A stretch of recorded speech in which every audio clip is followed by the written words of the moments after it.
पुणे और अहमदनगर से लेकर बीड तक मराठा आरक्षण की आग। 12 दिनों में महाराष्ट्र में गई 19 की जान। महाराष्ट्र सरकार ने मराठा आंदोलन में हुई मौतों का आंकड़ा एकत्रित किया है। आंकड़ों से पता चला है कि 20 अक्टूबर से 1 नवंबर तक 12 दिनों की अवधि में मराठा आरक्षण के चलते 19 लोगों की मौत हुई है।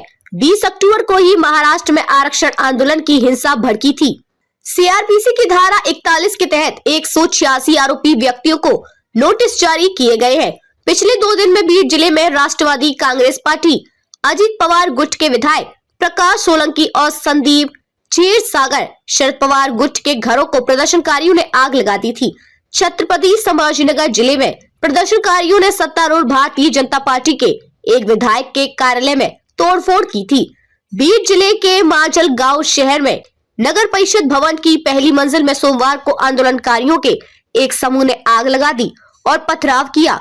सीआरपीसी दंड प्रक्रिया संहिता की धारा 144 के तहत बीड जिले में निषेधाज्ञा लागू कर दी गई है। बीड में आरएएफ तैनात सेठ ने दक्षिण मुंबई में राज्य पुलिस मुख्यालय में मीडिया कर्मियों को बताया कि किसी भी अप्रिय घटना से बचने के लिए बीड जिले में रैपिड एक्शन फोर्स की एक कंपनी तैनात की गई है और छत्रपति संभाजीनगर, ग्रामीण, जालना और बीड में इंटरनेट सेवाएं निलंबित कर दी गई है।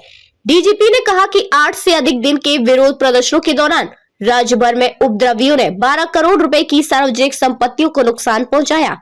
राजधानी हम सबकी राजधानी, ला ला ला ला राजधानी, ओ राजधानी गारमेंट जंक्शन लेडीज।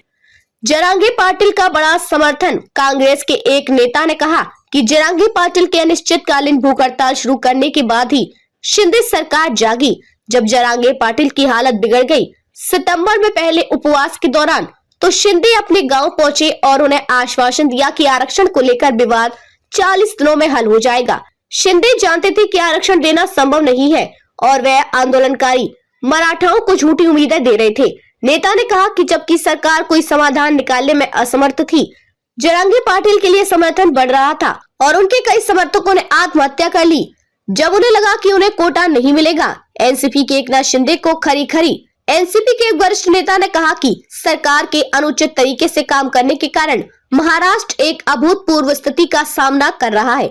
उन्होंने कहा कि ऐसा लगता है कि नीतिगत पक्षाघात हो गया है और इसके परिणाम स्वरूप न तो मुख्यमंत्री और न ही उप मुख्यमंत्री प्राथमिकता के आधार पर निर्णय लेने की इच्छुक है। मेरी राय में जब सुप्रीम कोर्ट ने 5 मई 2021 को आरक्षण के लिए हमारी याचिका खारिज कर दी, तो हमें एक नई कार्य योजना पर काम करना चाहिए था। भाजपा और एकनाथ शिंदे के नेतृत्व वाली शिवसेना तब एनडीए सरकार को गिराने के लिए एक कार्य योजना का मसौदा तैयार करने में व्यस्त थी और पूरी प्रक्रिया में वे मराठा आरक्षण पर ध्यान देना भूल गए।